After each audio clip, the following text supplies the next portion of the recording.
Fratello the Rugby Podcast. The Italian Rugby Podcast. Fratello the Rugby Podcast. The Italian Rugby Podcast. The Italian Rugby Podcast. The Italian Rugby Podcast. Pronti, partenza via, Mike. Ciao, come stai? Buonasera, ciao, come stai? Yeah, good, mate, good. How are you doing? You all right? All good. Yo, Phantom, yo, mamma mia, here we go. Yo, indeed. Talking about... Yo, indeed. Yo, He shaved off 60 years with that one comment. There you go. He shake them out. That's it. Welcome everyone, a new episode of Fratelli Rugby Podcast. Tonight we're gonna talk about the Champions Cup, Challenge Cup, and of course the news around Italy rugby. The big news last week was Odiase for Zebra. This week is Odiase in the touring squad, the Italian touring squad. Quesada named the new team, and today also the under-20s team came out for the Wales game and let's say the Summer Series World Cup, Junior World Cup in Italy. So a lot to say, but Mike, let's start from Challenge Cup, easy peasy. And of course, we are happy to read the chat, not only this Yo by Phantom, but even more stuff. So if you have a comment, if you wanna shoot, Robert, ciao, buongiorno, buonasera. Stabile was robbed. Okay, here we go. A little bit of fire, but let's go with the Challenge Cup, Mike. We had two Italians, one from the bench and the other one was out. Pagelo and Ioane. Yes. Yeah. Where do we want to start? Directional on one. One-way traffic, like you're saying. Unfortunately, it was one of those games, right? It was started pretty well for Lyon. So yeah. Okay, let's see how much they're gonna be consistent after that. But yeah, you know what I think, Otto. Like, as much as there's probably little for us to add in terms of the game, one thing that made it abundantly clear for me, even before the Champions Cup final, I was like, Finn Russell is like, when he's playing well, 350-22, it's like his kicking game, even like exploiting like little blitzes and kicking just behind. Or just drop an offload easy. Right. For somebody over. Yeah, I think he settled a lot of arguments. Oh yeah, absolutely. He was one. Okay, you know what? This is just an aperitif before the big games coming. Yeah, another couple of big games that they can do it. So they're doing a good job. Of course, Van Gran finally won another trophy, which is great for him. For another South African coach, if we have to say too, if we have to add. Making some great coaches, aren't they? At the top level.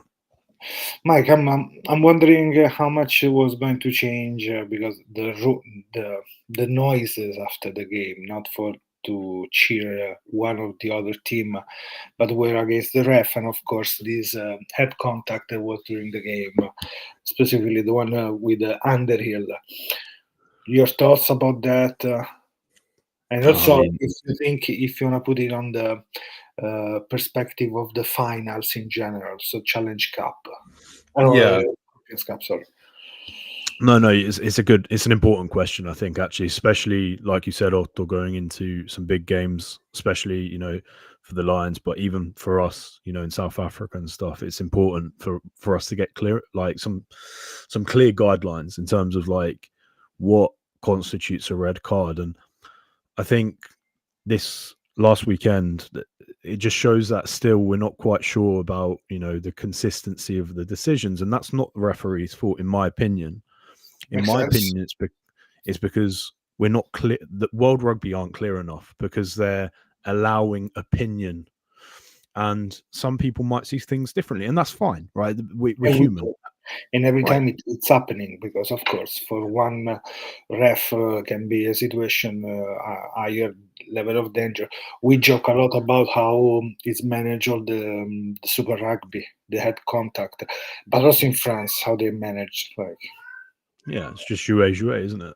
um, but yeah, Otto, yeah, you're right though. Like that is the thing. And one thing I think is really clear that World Rugby need to do more to protect the referees because, like you said, Otto, it comes down to opinion from one ref to another, and then one ref, and maybe you get a string of refs which agree, and you get a string of games where one referee one after the other, and then people use that as like a reference point. So, like again, we'll talk about this weekend just gone.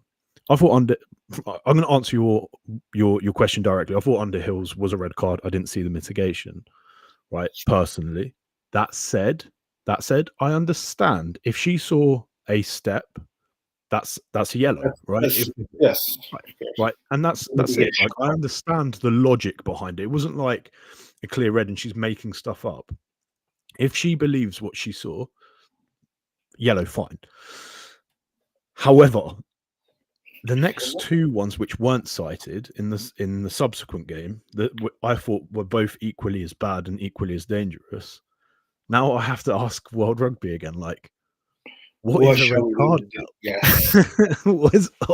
what is a red card now, mate? Like, I have no idea. But yeah, Because look, it's a little bit integrated and connected with something else. Like if you let this kind of head contact anyway pass, there is a culture about also tackling in a certain way that is still going and yeah, it's still big. Let's say in some islands more than the other ones. So here a question about: have you seen the run straight stuff that it's happening a lot on social media?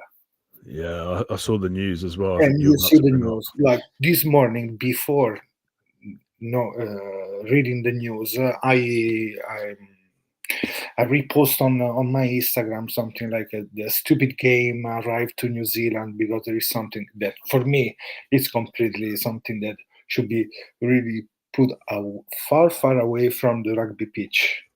Yeah, Can be something that happened when you're drunk with friends, but it's not the solution. Now you see also Nadolo did it. What do you think about the run straight? And here the question also for the chat: should be run straight be banned? Should be something that yeah. we should think about it because It's we have lots interesting. of action for the player safety, and then you see having a lot of popularity this kind of stuff like the slap, let's say, no. Yeah, I mean, I think you can argue that that's probably safer. That stupid slap game, right? But for me, it's one of those where it's clearly, run it straight is a thing where you get a ball from a kickoff, like rugby league, pass it over, run it straight. Like that's the purpose of but doing it outside of a game, and people get silly because let's be honest, it's It's normally a, younger men. and also it happened in NFL usually this kind of game. I saw Right.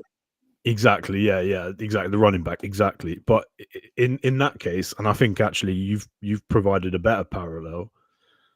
They know the dangers of like tackles in the NFL. Hence why there's helmets and padding to do that at a school or to do that when you're ill prepared and to do it where there's no weight matches either. People are doing highly skilled, second row esque, big old boys doing it with people who are like equivalent of like scrum ass unathletic.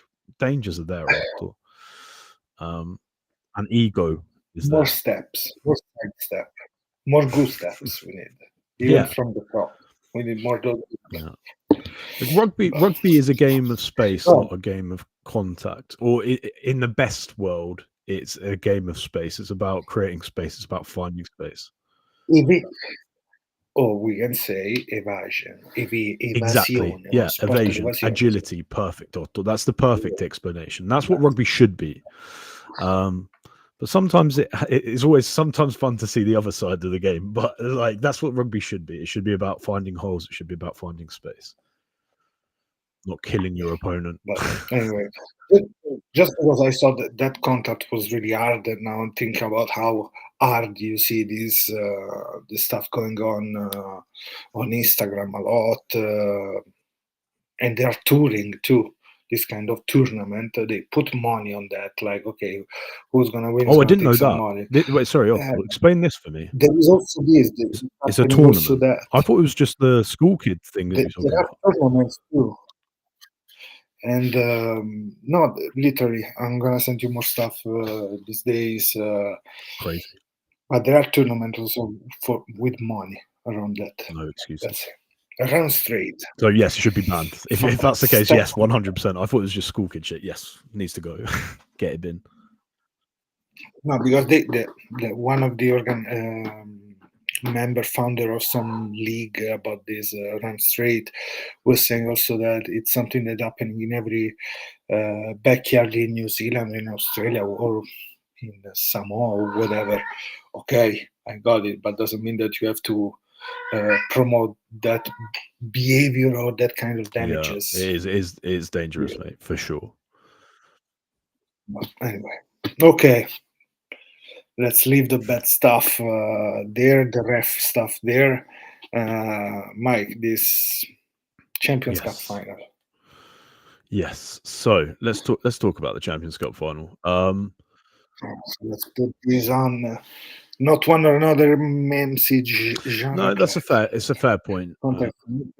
Space, create your own. Yes, of course. When you have to charge, yes, but there is a different meaning in the way you find space and also in the way you will tackle somebody. Because I got the bonfa, or the push down that some players can do, but in general you don't have to go. Yeah, let me rephrase it. If you're an attacking player, the objective is evasion. If you're the defending player, the objective is collision, right? When you're taking out the evasion element and you're going collision, that puts massive risk, and that's the point I'm trying to make. If you've got a ball in your hand, it's really about not getting hit. It's about trying to score the try. And that's what I sort of meant. But I understand your point. Obviously, there is it was sort of not well explained from me. So yeah, that's fine. So the final. Champions Cup final, Mike. It's fantastic when you have two teams that try to attack. No matter what, they try to attack. It's much more interesting from maybe a third point of view, because it's our point of view.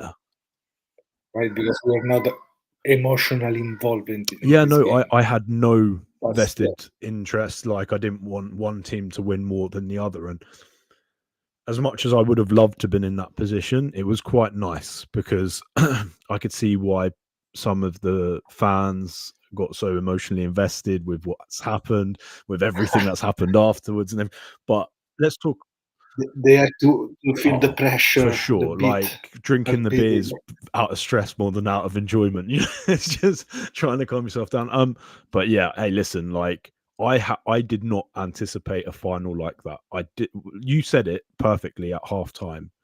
You said 40 points scored in the first half. Like, who would have thought? Who would have thought that game was like that? That was all those tries in the last moment of the 40. In the last moment of the first half, another point to be scored, another try scored. So yeah. Wonderful, mate. Wonderful. And it was so good, the game, for me, that if we think also these other tries and everything, probably the only thing, if I have to think, I really missed in this game the two players injured in the first half, Ram and Furbank. That is the only thing I really missed, because I would have liked to see, those two players having a stretch of a half, at least 40 minutes, and not like Ram and then Furbank went out really badly for that contact in the air. So I miss those two players because their quality, and probably their Northampton didn't have the same quality. It's interesting, right? because Furbank being forced to play at fullback, I thought showed some inexperience in his game. And Furbank. No, sorry. Freeman getting forced to play at fullback showed some inexperience in his game. Furbank, I think, would have done. It was just tough because, like you said, Otto, first 10 minutes of the game in a final tournament conditions. The Ram one, obviously, you can. Some of it. This came up in one of the chats, and I'm going to ask you a question. How much of it is it that Northampton didn't rest the previous week? Because Ram, take Furbank out of it because that's irrelevant, but for Ram in particular, that looked like a muscular injury. And if they've gone full noise the week before in a league where it doesn't really matter if they win or lose that game anyway, and he might have carried that niggle from that game. So then the question is, okay, well, maybe the coach has to put their hands up and say, I made a mistake there. Maybe, right? And again, I'm speculating.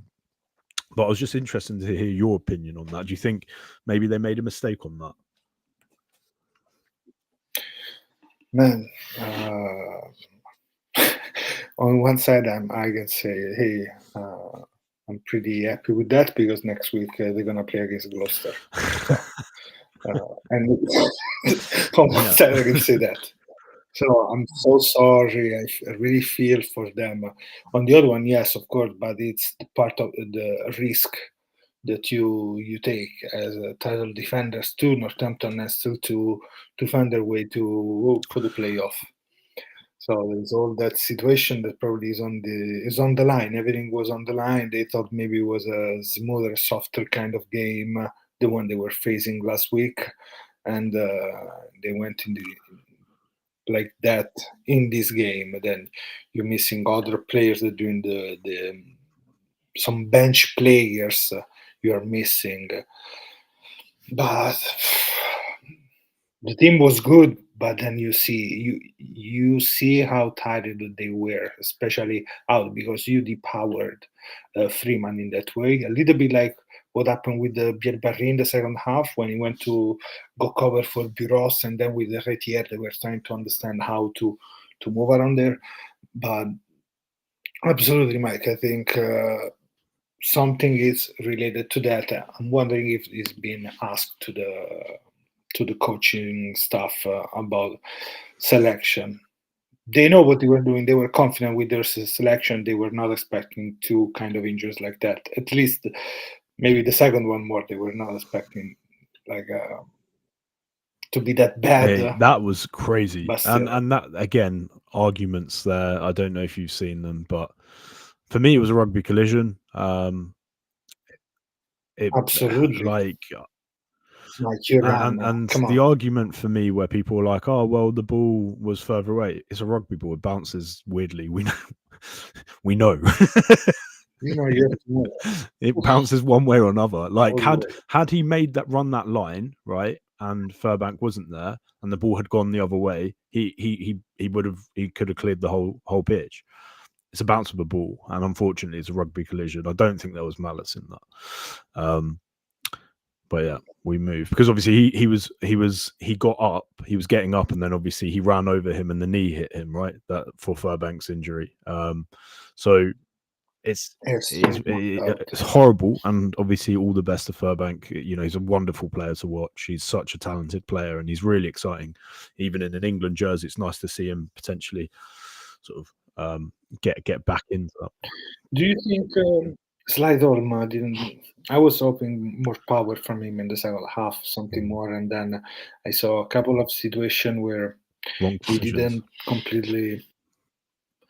Yeah, wrong decision. The kick, 75 minutes in, something like that. But even before, he didn't look like the Slidholm that we've seen during the rest of the season, at least first part of the season until Six Nation. No, I agree. I thought there was one really nice move where it was like traditional slight home. I think it was around about the 60 mark where he manages to they get on the edge, and he manages to get out, and he sort of backs himself. I think it was the first time I saw him back himself, and not like, oh, they're gonna, and he made the yards. But yeah, you're right, Otto. He didn't look as impactful as he normally does, and maybe that's because Furbank is the player that gives him that little bit more of time and space. And again, as Showing the space Freeman is a generational athlete for England, but he's not rounded enough. Like he doesn't have like the passing ability of Freeman and of Furbank, sorry. And that means that, potentially there's that affects the outside backs, and hey, it's a final, and like I said, I think Freeman showed his inexperience a little bit at fullback. Not to say that's his fault; he was forced to play there. I'm sure he never expected to play there today. Last weekend, sorry. Another battle was the one between the tens, Jalibert and Smith. Jalibert was on fire. He had a chip on his shoulder, didn't he, Otto? Okay, I am so delayed, guys. Let me do one thing. Let me go. I can hear you perfectly, by the way. Let's see, maybe let's see if it's only Phantom, but let us know, guys. Let me do this one thing. Hello, everyone. That's right. The old switcheroo. You're fine to me anyway. I can see you fine. So. Okay, let's see. Jalibert did everything in the first half, and then kicked really well to keep the pressure behind. Smith didn't find the tempo in the same way. No. Again, he didn't have his best game. Not to say it was his fault. I think Mitchell was brilliant. Like, I thought he was really, really good. I just don't think Finn had what we had seen from him, like throughout the Six Nations and like throughout the league this season. And again, like I don't really know what was up. Maybe he does thrive with a second playmaker again, so that he can get a bit of space and time. The problem with having someone like Freeman out so quickly, it means that their entire game plan goes, and then maybe they were really reliant on Furbank. I keep saying Freeman, Furbank this game to distribute, right? And maybe that affected everything. That's true. The video comes well, guys. So I hope it's gonna help to just listen this. Listen the video, listen in the podcast way. And then, Mike, another point is next season, Fischetti is gonna be in this team. How it's gonna fit into this attacking way? I mean, we know what Fisco does with turnovers and stuff. They like to attack and transition. I think that's probably where they looked at some of like his stats for the season. Like, he loves a turnover. We like to attack and transition. Let's get it together. Let's get it going. So, I think that's probably where they see him. Obviously, he's going to have to sort of step up, I think, with regards to the scrummaging aspect of his game, just because of how scrum dominant the Premiership is, probably more so than the URC, even with the inclusion of the South African teams. They're very set piece heavy. But what I'm excited about, Otto, is Fischetti has always had like a massive ceiling. We know that, right?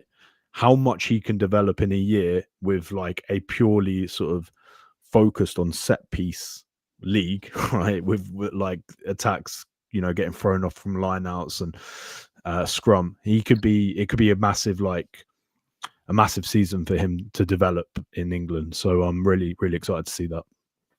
And what I realized 3 years ago now, if we think about when the Irish season, he was pretty much the bench prop, the finisher during the season, but he played really well. And there are so many players in that London Irish team, Mike. They start getting better and better. Some players at their peak, like Faaso, that is going to Benetton when was in London Irish 3 years ago. 10 tries in that season for the Irish, so it was fantastic. more of them they're around Jennings, Loader, Joseph, but Cunningham South, Chandler Cunningham South was there in that team, was start to shine. So it's Their great. academy was sensational. Man, no, it was fantastic. Let's see, and there was also the future coach of the Wallabies after the British and Irish Lions. Les Kiss was the coach there. Yeah, The big thing. yeah, man, it's crazy, isn't it? Like, again, their academies was brilliant. Like they were produced, and their style of play, Otto. Like we were talking about attacking teams. They were. I draw a lot of parallels between London Irish and how Brunello likes to play. Like I love that attacking style. We love that attacking style. It's just nice to see, and it was a shame to see London Irish perish. Hopefully they return in some way. But yeah, it's an interesting one, eh? Mike, well, how was the Pollock game? I mean, it's interesting More because shadow than stars. well, I had this discussion. I thought he didn't have a like brilliant game in my opinion, but one of my and this is probably where you're going to disagree because you're a stat man. Like a couple of my friends I was speaking to yesterday were like he was the top turnover and tackles made in the entire game or something like that, which honestly I didn't see. Maybe, but if if that's the case, then I agree. I'm hoping you can keep me honest here, but if that's the case, then we got to say he had a great game, right? But for me, I just thought he was low impact. He's normally a big moment game player. Obviously, we thought he was going to score that try. Obviously, not his fault. That said, yeah, I didn't see too much of him. And I don't know if that's a good thing or a bad thing, Otto. I'm going to sort of ask you the same question. What were your thoughts on him? Yeah, well, he almost scored twice because the one with the penalty, the one from the kick behind, a couple of situations where he could have been really lethal for the team. Then, of course, when you spend Mike the last 20 minutes start to defending and disrupting mauls because that's what they had to do during the second half. Yeah.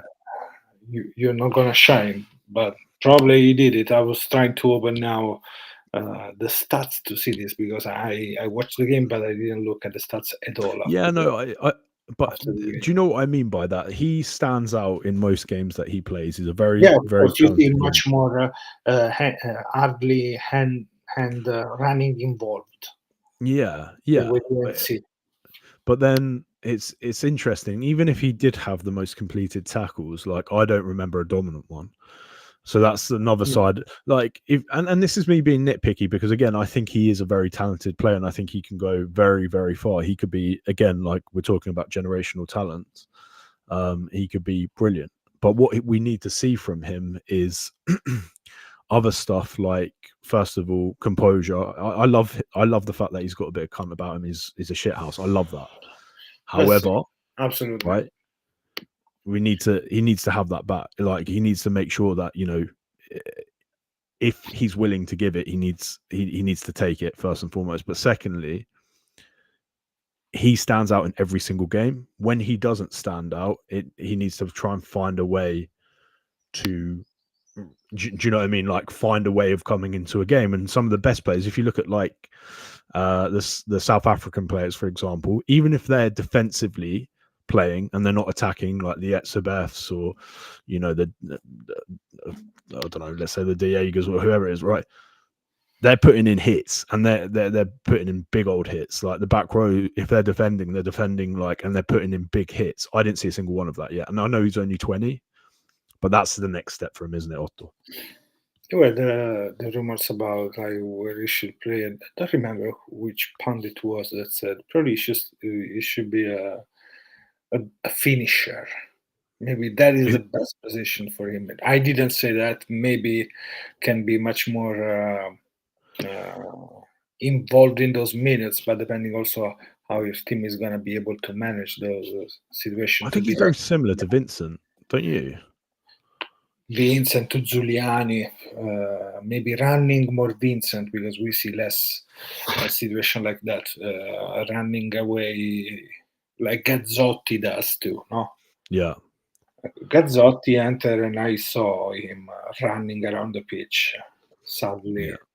for us, because he's another one that should have been in azzurro, not in blue, but Why are you doing this? Phantom's going to have a heart attack now, man. yeah. Why is Quick about the teams that were in Champions Cup. What do you think about Chaparro probably hanging his boots and coaching the scrum?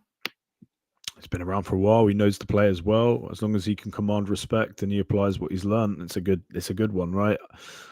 I like that. The only other thing is if he's going to be forwards coach, I don't know how much involvement he's going to have with regards to the hookers and like the skills of the hookers and stuff, because that's an area where Benetton traditionally have, struggled a little bit, I think. So you think probably they should hire a specialist?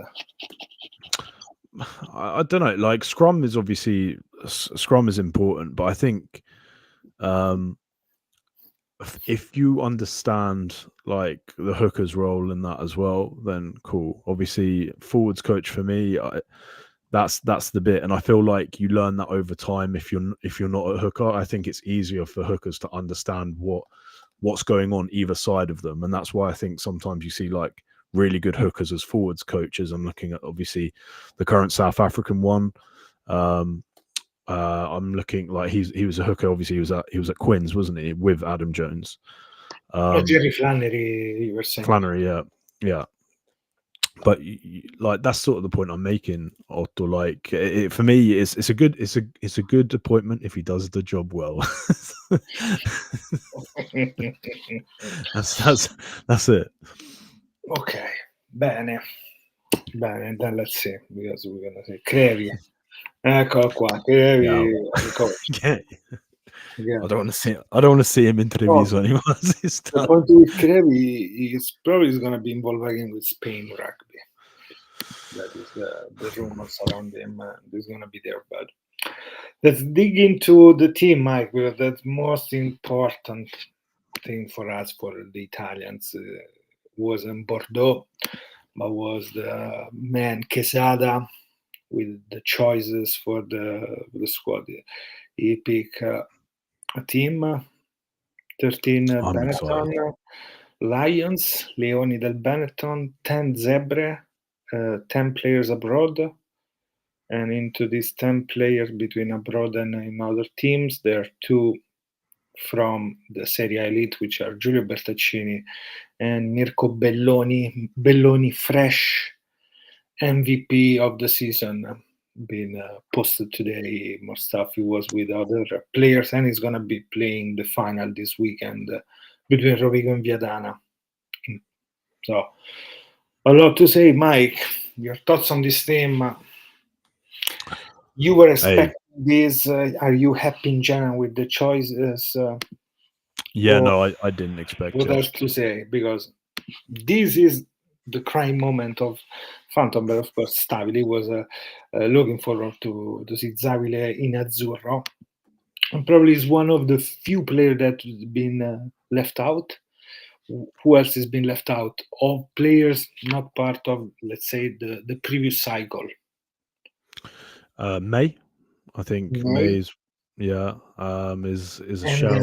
Licata, you can say. Yes, yeah. I think not been involved before and is not being involved now.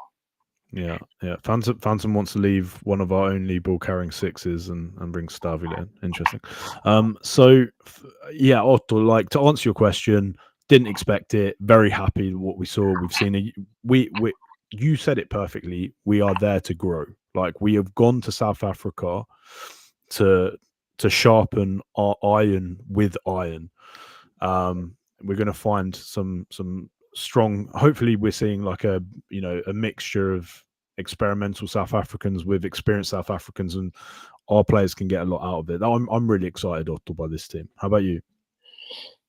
I'm happy to see some phases. I'm happy that some players they will take the opportunity, but also the responsibility to push the team for the tour, and that is fantastic, Mike. If I think about how we go without Brex, without leaders, we are building for new leaders, and then, and also the let's say hidden leaders that we have in this team, they have to show up now with the youngster Yes. coming. So for me, having Lamaro, Ruzza, Allan, Garbisi, Capozzo, Pagerello, we can say too, for the quality of the player, for how much he used to play top 14 high level, and he played really well for us last year. It's a really, really good opportunity to, and plus the injury, see Linag there. So having Gaza there, it's finally, we can say, right? Yes. Probably another player that I was being, I wasn't, he's not there, but Nemer, I was thinking maybe he's going, so he's gonna know better Quesada now that he's fit, and but probably that is the only name. Then those are the available two. Rizzoli Yeah. is out for injury, other players are out for different kind of injuries. So these are the things. Ferrari, the other guy that is out here Yeah. in the Chegarelli also dropped permanently now, I think, right? seems like absolutely, but he's gonna be always available. You know what I mean, Mike? Like until Yeah. they're gonna call, he's gonna be yes. Yeah. When Italy's call, he's gonna answer that. Yeah. Yeah. Uh, He's a patriot. Yeah, for sure. so Fischetti, Asa, Riccioni, Spagnolo, Ziloc, we go with 5 props, which is crazy if you think, because we're gonna play against South Africa South Africa. twice and Namibia before. So Yeah. I don't know. Maybe it's gonna be a last call minute for somebody else. Who's gonna be that somebody else? I think you're right with Nemer. I like he's it makes sense. Maybe I don't know if Pittinari is now available for Italy. Because obviously he qualifies, but he's been capped similar to Priscentelli, I think. Um, so yeah, mate, Nemer's the perfect like, because then again he covers both sides the same as Hasa. Like it makes sense to have another a prop that scrums down, Okay. packs down on both sides. So that's the thing. On the one side we're gonna have Riccioni, Zilocchi, and then the other side Fischetti, Spagnolo, plus Asa that can be a little bit cover for both. Maybe Yeah, he's gonna start against. If I have to say, maybe Spagnolo, Zilocchi with Asa and Riccione against Namibia. maybe. Maybe Yeah, it can be that the props combination. Then let's see. But the props pretty happy with that. If we have to pick a player missing in this moment, despite injuries and stuff, it's Neymar. More for an opportunity to show what he can do to the new coach yeah, in a different environment that is not only maybe if Quesada goes to Treviso or if we watch Treviso, no, in general. So to see how it works weekly during the week. yeah. That is the thing. But let's move on. The news, Mike. We keep blooding new hookers. After Yes, Antonello last summer, we go with Pablo Dinchev this summer. Injury for Lucchesi. Di Bartolomeo is having a blast. And the same is been Nicotra in the last weeks really, really well, Nicotra. So awesome. So Otto, talk to us about Pablo, because you are the man. You Paolo, are a correspondent. This is like a news flash correspondent. Now it's all to you. Talk to us about Pablo. Go. if you wanna watch, first of all, the 10 tries that he scored during the regular season, go on my YouTube channel, Rugby Coach Shot, and look for Pablo Dinchev tries 24-25, and you can find the tries. And you're gonna see a player that scored 10 tries this season with Colomier. He played from the bench in the playoff barrage. They lost by 3 points against Montauban, his former team, too, last year. But he played for the Pumitas, so Pumas under 20s. After that, he moved to to France, being in Argentina, and then he moved to France. He went to UBB, to Bordeaux, and he was really, really friend. So many pictures together during those years with Federico Mori. Pablo Dincef also always had the Italian flag on his Instagram, for example. Little things that let you think. Maybe it's gonna be now. Maybe I forgot, but then when they said Dimchef, I said, okay, I remember Yeah, that. I remember him. Yeah, makes Oh, sense. nice. So it's good that we are looking for other players for me. And what can we expect from him that's different to the other hookers? So it's kind of like Zarantonello, much kind of like Lucchesi, more. He knows how to run, Mike. Let's say this is Nice. the thing. He knows how to run. He scored 2 tries this season. Just having a kind of smart, cheeky, we can say, cheeky pick and go. No, when he is covering the rack and then he got the ball and start running, and nobody is expecting that. He scored a fantastic try, like 30 meters around, pushing away fullback and everything. Fantastic, and another one pretty similar. But it's something that he try repeatedly. This quick pick and go when the defense is not set. So it's give us another way to attack to Love around the rack, which can be always interesting. Line out and Mall seems like at least Colomier did a really good job this season. So he was pretty good, Mike. Pretty consistent. A lot of minutes, if I have to tell you, a lot of minutes for him. that. Awesome. So, Yeah, I'm happy with the hookers. Like I said, I think Tommaso Di Bartolomeo has been absolutely insane. For those of you guys who haven't been watching Zebra this season, we've gone from struggling at line out to have someone very, very solid. Set piece is good, contributes in the scrum really well. He's a really good player, deserves his call up, and really excited to hear about Pablo. Now Ottavio's given the rubber stamp, the Ottavio Coach Otto stamp on his forehead. I'm looking forward to seeing him play. Mike, about Di Bartolomeo, between all the Italians players around the top 14 Gallagher, URC, Super Rugby, if there was opportunity top 14, Di Bartolomeo is the second Italian player for Tegos attempt during Oh, the really? National League. First one is Canali with 200s, Bartolomeo 194 Tegos attempt, 11 of them dominant, so almost 6%, with a table success of 93.8, which Take those is stats. one of the best. Is the fifth with other players. Seb Negri is the first one. Nicolò Cannone, Locatelli 94.7, Oof. Izzegor, and Di Bartolomeo for table completed. So Wow. not bad, the young guy. Yeah, for sure. Not bad at all. So here we go. Locks, Mike. Speaking of several. Locks. Canali, Cannone, Favretto, Zamboni. No Ruzza, nor the injured line. Lamb. Yes. So we go with the team, with an architect of the line out, which is going to be Zambonin. Yeah, I'm excited. I'm excited. Otto, we saw Favretto show what he can do in the back row the past few weeks. Zambonin, we've been saying over the last 2 seasons, is just getting better and better. Hopefully, he feels good after the injury. Nicolò Cannone has been. He's probably played his last 2 seasons again. Have probably been his best 2 seasons, and like you said, Canali's just a beast. He's just let him loose like a gladiator. Let him do what he does. And 200 tackle during the season, top 200. Yeah, last year was Isekor, this year is him.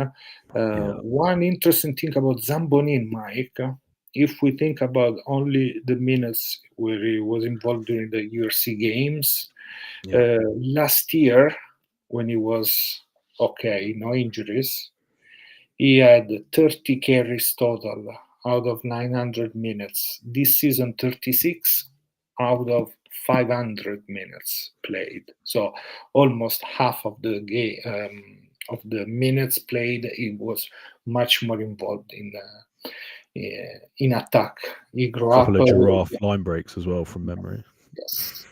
And also, if you think the difference was only 70 attacking racks of difference it between 171 2 years ago, 105 this season, you still have a player that showed He's an quality. animal. Yeah, he's and Exeter have got an absolute, like gem Zambonin, there. Chunsa, Jenkins. Very interesting, these locks. Yeah, Jenkins, Zambonin. yeah, That's the, sounds interesting, that, doesn't it? who's left out, Mike? Nobody. Krumov, but no, because he's never been taken into the account. No, yeah, I think unless you start looking at players like Ortombina or something like that, but other than that, We can say the other injured player that was Yakitsi.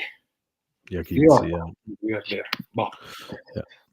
let's go on the back row. We have so many interesting players. Of course, one player is out, which is Lamaro, the elephant in the room, the captain outside of the bag, is in Rome. So Lorenzo Cannone, Izegor, Sebastian Negri, David Odiase, Ross Vincent, Manuel Zuliani, Licata out, Stabile out, like player that could have been into this team for sure.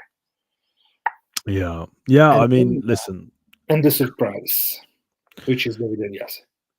Yeah, for me, I think, listen, like if we're gonna be really objective about it, who would you take? Who would you take Stabile out for? Like, would we have right now? I think what Cannone is 22. Izikor is probably like 23, 24. All around the under 25, let's say. Yeah, Negri's just turned 30. Like these are all young players. We wanted young players, so what? We're going to take a young player out and put Stabile in. Like, unless you say Negri out, like Phantom was saying, in which case we have David Odiase to play 6 against Namibia and South Africa twice. Like, what are we talking about here? Like, for me, I think if you're going to look at it, okay, I suppose you can say we know what Zuliani can do. Take him out. I quite like this. I think it's tough, isn't it? Like, who would you have taken out for him out of interest? But more than taking out, adding another a player more. Maybe. Right. That is the only right. way. Yeah, Because I agree with that. Odiase is a player that can give you a lot and is already been part of the last tour without playing, but he was involved into that. Him, May, they were all around. Something can happen. Then they didn't play. So those two players, they know how they have to work, and Odiase now is time. He's gonna come back to Zebre. So for me, make totally sense. Call Odiase. If Odiase, because he didn't play that much, maybe it was Odiase for Stabile or Licata, maybe more. Not well, because in that way you leave like Vincent free to be more a 6 or a 7 in case, because you have a number 8 like Licata, like Lorenzo Cannone, and Vincent can be that cover around like Vincent Izegor can be. But Odiase can give you the same. So, but it's still great, Mike. The opportunity. Let's see. The 6 are Izegor, Negri, and Odiase. Oh, let's count. Vincent Cannone and only 1-7 Zuliani. I personally wouldn't play Vincent at 6 unless we had to. I see him as a. Wait, I suppose he plays everywhere, but also Odiase can be a 7. Yeah. There's nothing stopping, mate. Odiase again, 6, 7, 8. Like I think the reason he's brought, and I'm talking to you, Phantom, now. I think the reason that I think the reason he's brought these players is because he's trying to work out what their positions are before the World Cup against the best team in the world. So if he sees Stabile, he knows Stabile is a 7. Stabile is not probably going to be able to play 8, although he could probably do a job at international level. He's probably not an 8, and he's not a 6. So he's looking at these players. He's like, these are the players I have. These are super talented young players. I need to understand where to play them before the World Cup. So the reason that we're saying, and I'm your comments. 6 is Izikor Negri Odiase. You can add probably like X amount of those players at 7 or at 8. So the point is, like, I think he's trying to learn. Is it that, Mike? Let's see. Let's see. On the 9, Garbisi and Fusco, Di Alessandros, and Steven Varney. Mike, who should we add to that? Those are the players we have, right? Right. Nothing else to say there, unless they go again looking at the under-20s. But no, I'm not gonna add anything else to that because those are the players playing. And now Flyhalls. Marin is not in the 10 list. Like last year, he said, no, it's going to be 10. So we're going to put him 10 in the list because it's going to be a 10. Everything changed with Marin. So we go with the Zebre Flyhalls. Perfect. Nothing else to add here, really. No, because you don't have other one. Because one time Garbisi is out and Allan is out, which is okay for me to leave time to these two players to get time, because we were commenting last week about how many minutes played by Lamar. No, there were 2,000 minutes and something. Allan is a player that in the last 2 seasons he played more than 1,000 minutes in the top 14 playing. So happy with this. It's too much, too big the jump, too big for everything. It's gonna be good, maybe, but doesn't make any sense. We're talking about Tiziano, the brother of Carlo. We're going to be talking about the 9. So, Dare, how much is going to change our way to attack, Mike? More structure? He loves playing to the line. It's going to be interesting to see how he can play potentially with like the back row that is going to be offered to him, if that makes sense. And that's not a slant at the Zebre back row, because I think they're very, very talented. It's more to say, what can they do with, what can these fly halves do with maybe slightly more at their disposal? That's the interesting question to me, because obviously we know it's tough to play back foot ball.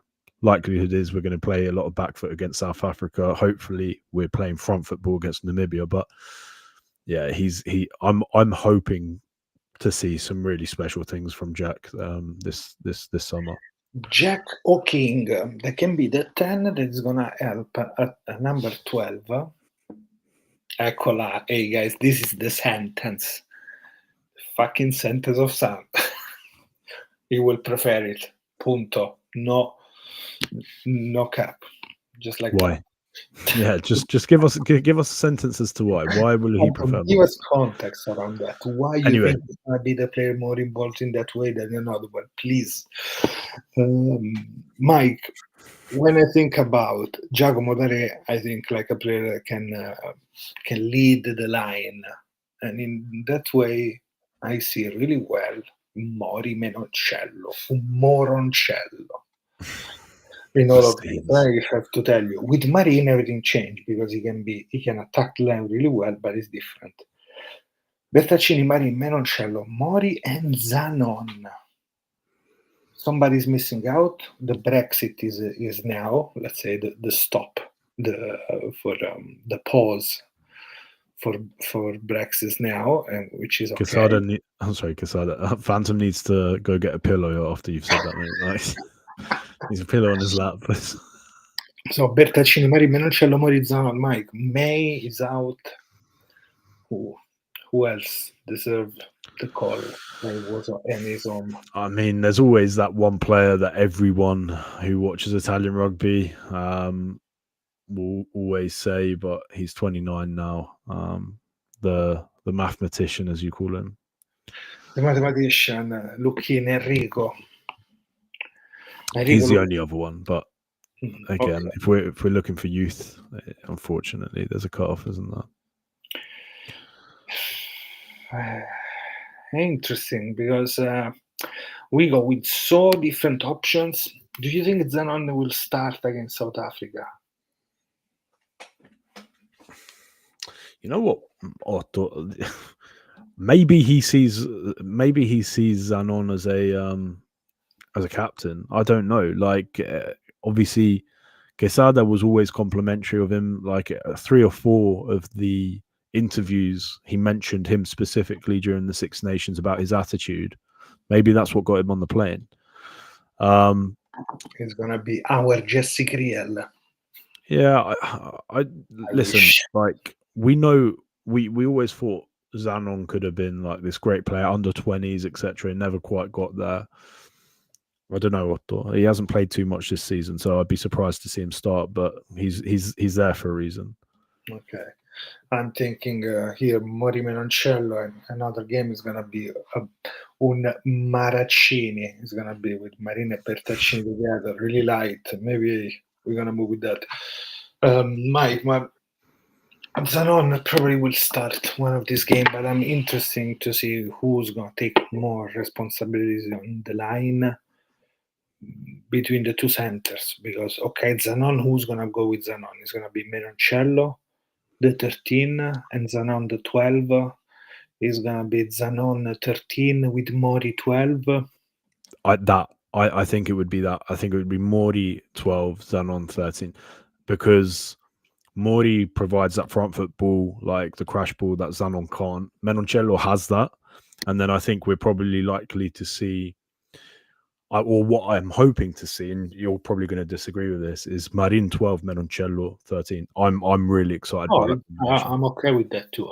I'm okay with that. I'd love to see that combination, and it's because they'll be playing at least one more season next up with Benetton, so it'd be interesting to see that against Namibia or something, just to see how they play.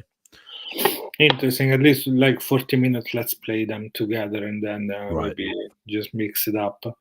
Right.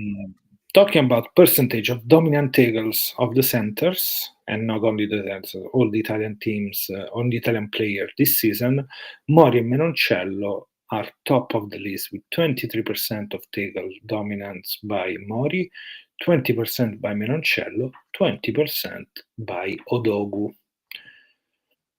So not bad having those two players with dominant tackles. And Mori's playing really well. 2 weeks ago, I said it was fantastic what he did. He didn't score, but was there. Last week, scored twice and played really well. So that is good. And now we go with the back three with the other news, Mike, because we have Monti, fantastico. We have Gangs of Trulla, fantastico. Simone Gesi, fantastico. Paolo Dogu, fantastico. No Capuzzo. E ci abbiamo Mirko Belloni, Mike. Yes, mate. Belloni, Mate, it's so excited. another young player come after Bertaccini. So I'm really interested in seeing this player if he's gonna have a chance to play. Maybe he's not gonna play, Mike. Something can happen too, because sometimes I think also Menoncello maybe in a game is gonna end up playing on the wing, because we have seen that too. Yeah. But worst case scenario, Mirko Belloni is gonna be with the team like Odiase, like Mela last season, which is still okay, Mike. I'm not gonna be upset if he's not gonna play. That is the thing to understand here. But Mike, the fullback, we have only one fullback in this team at the moment. So we're gonna play with Trulla these 3 games, or at least 2 out of 3. Do you think you might not make it fullback? Who can be fullback? Quesada spoke a lot about Marina, that can be the player, but in case I have to think the duo together, Dare and Montemauri, Dare is gonna be the fullback in the partnership. And Mirko, you don't think he'll play at fullback at all? If Mirko Belloni is not gonna play, I'm thinking maybe he's gonna be there. Oh, sorry, if he doesn't play. Okay, understood. Yeah, I got It's you. not. Yes, Belloni is that player, the Trulla, and then the opportunity if Belloni is not gonna play. If Belloni is gonna play, he's gonna play the first game, and then we're gonna see how it's going. Nice. Well, yeah, I'd like to see. To be honest with you, Otto, I think we're going into this summer with the hope that we win 1 game as minimum. That's it. Like if we're going up against the best team in the world, I think even the most, you know, mental fan, no offense, Phantom, can expect us to win against South Africa, you know, like, so, like, even the most in South Africa. Like, realistically, we should be looking to be competitive, but this is to learn. And frankly, To Otto, understand like, I some think, limits, right, Mike? well, we don't want to we don't want to lose by 70 points. We don't want to lose. Like, we want to be competitive, but we want to learn. Those are the two objectives for me. I don't care about anything else. I don't care about us losing against South Africa twice. I want us to be competitive, and I want to learn. I want to learn about the players. I want to learn about who has a bit of C about them, who has, you know, a bit. That's all I care about. Kind of a little bit how the game went against South Africa in Genoa 3 years ago. That was Right. really well played the first half, and then they take the lead. That Morisi don't catch the ball. Yeah. And they arrive That full Caputo try was, though. Yeah. Oh, there are really interesting point to think. The casual fan, they're gonna be, why is not playing? Because they already start all these under the always. commentary. Everybody, Mike, every post by the federation, there was somebody saying, why? I'll make you laugh. Player, where is that player? I said, come on. Sometimes try to think more. It's like people still saying, where's Cipriani? Like, on every single English post, every single Lions post, like, where's, like, where mate, is you're still. Where is Paris? Or the Where is it? Campagnaro, or Favaro. Yeah, where are these players? Look at this. Belloni, Hugo Kinnan's Italian cousin, seems bigger than him. Next week, Robert, I'm gonna tell you who is a more similar player to him. I don't know why I think about Lee Byrne. This idea. Richard Hodges, and I don't know what he said. So also here, contest, Phantom. Give me contest after that, because maybe I don't remember. But anyway, South Africa, Mike, just before closing everything, you think how many World Cup champions they're gonna sleep somewhere else? Razzie doesn't like experimenting. That said, he's going to want to do it against us. So I expect a little, you know, a little bit of salt of World Cup winners just dotted around. I think he'll probably put like 3 or 4 in a match day squad against us, and the rest is going to be young players, in my opinion, anyway. Okay. That's what I expect. See, of course, what's going to happen with the next weeks for the South African players about discipline and about injuries wise, because we are done with all of them. The one they're coming, even Pablo Dinch, of course, ended up the season, so we are there. But let's see, Mike. We have next week. We're going to talk a little bit about the Italian Scudetto, the Italian Serie A Elite finals, and then let's see if we have more news about everything around us. Market, British Irish Lions. Who knows? Plenty to talk about, eh? Plenty to talk. So, thank you everyone to be with us also tonight. And see you next Monday, because yesterday was bank holiday for everyone. It was St. George, it was holiday also here in Bulgaria. Oh, nice. Ciao a tutti, buonanotte. Sigla. Ale.